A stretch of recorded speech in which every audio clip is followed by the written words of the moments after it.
Hello everyone, my name is Arya J. Kurserkar and I am a legal intern at Lexis and Company. I am also a fourth year BA LLB student from GR Kare College of Law, Margao, Goa, under the Goa University. Today I am going to be talking on the topic of the right to freedom of religion under Article 25 to 28. And the purpose of making this video is to spread awareness about the right of religion which is available to all the citizens of India and which represents the secular nature of the Indian Constitution. So the right of freedom of religion is from Article 25 to 28. India is a secular nation and the state does not owe allegiance to any religion, but that is not to say the Indian Republic is anti-religious. Secularism is a basic feature of the constitution. It does not require the state to be hostile to religion. The Supreme Court in Pannalal Bansilal Patil versus State of Andhra Pradesh has stated that while Articles 25 and 26 grant religious freedom to minority religions like Islam, Christianity, etc., they do not intend to deny the same guarantee to the Hindus. What is religion? It may not be possible, therefore, to devise a precise definition of universal application as to what is religion and what are the matters of religious belief or religious practice. Religion is not susceptible to a precise decision.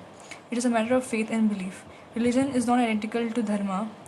In A.S. Narayan, Dikshit Tulu versus State of Andhra Pradesh, Supreme Court has observed, very often the word religion and dharma are used to signify one and the same concept or notion. To put this differently, they are used interchangeably. The word religion is the two articles which has really been used, not as in colloquially understood by the religion, but in the sense of comprehending our concept of dharma. The English language having had no parallel words of dharma, the word religion was used in these two articles. The difference between the religion and dharma is eloquently manifested when it is remembered that this court's percept is yato dharmasto jay. It is apparent that the word dharma is the canon, or for the matter, in our saying dharmo rakshit rakshite does not mean religion, but the same has been used in the sense defined in some dictionary. Our dharma is said to be sanatana, that is one which has eternal values, one which is neither time bound nor space bound.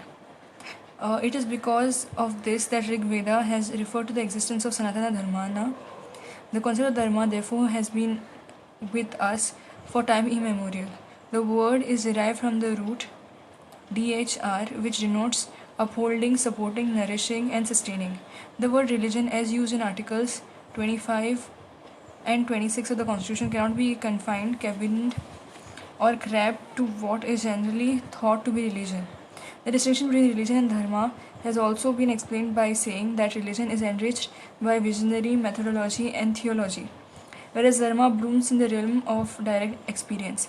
The signs and symptoms of dharma are that it has no room for narrow-mindedness, sectarianism, blind faith, and dogma. The purity of dharma, therefore, cannot be compromised with sectarianism. A sectarian religion is open to a limited group of people, whereas dharma embraces all and excludes none. This is the core of our dharma, our psyche. Article 25(1) provides that every person has the freedom of conscience and the right to profess, practice, and propagate religion. Article 26 guarantees to every religious denomination or a section of it the right to establish and maintain institutions for religious and charitable purposes and to make it in its own way all affairs of matters of religion. Such denomination of or sections therefore also have a right to acquire and own movable and immovable properties and to administer such properties in accordance with law. Article 27 lays down that no person shall be compelled to pay any taxes, the proceeds of which are specifically appropriated in the payment of expenses for the promotion or maintenance of any particular religion or religious denomination. Article 28 lays down that in the state-run educational institutions, religious instructions are totally banned. In state-aided denominations, institutions, religious instructions may be imparted, but the students have freedom to attend or not to attend such instructions. There is no prohibition of imparting religious instructions even if the institution is administered by the state, provided such institution has been established under any endowment or trust which requires that religious instructions shall be imparted in such institution. But persons attending such institutions have right to attend or not attend such institutions. Article 25 and 26 are not absolute. These rights are subject to public order, morality, and health.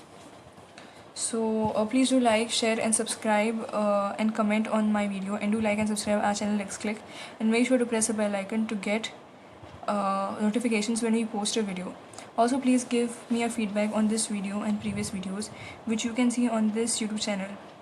Also, if you have any questions related to this video or any previous videos, please post it in the comment section below. I will reply as soon as possible.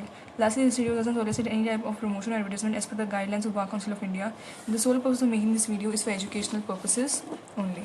Thank you.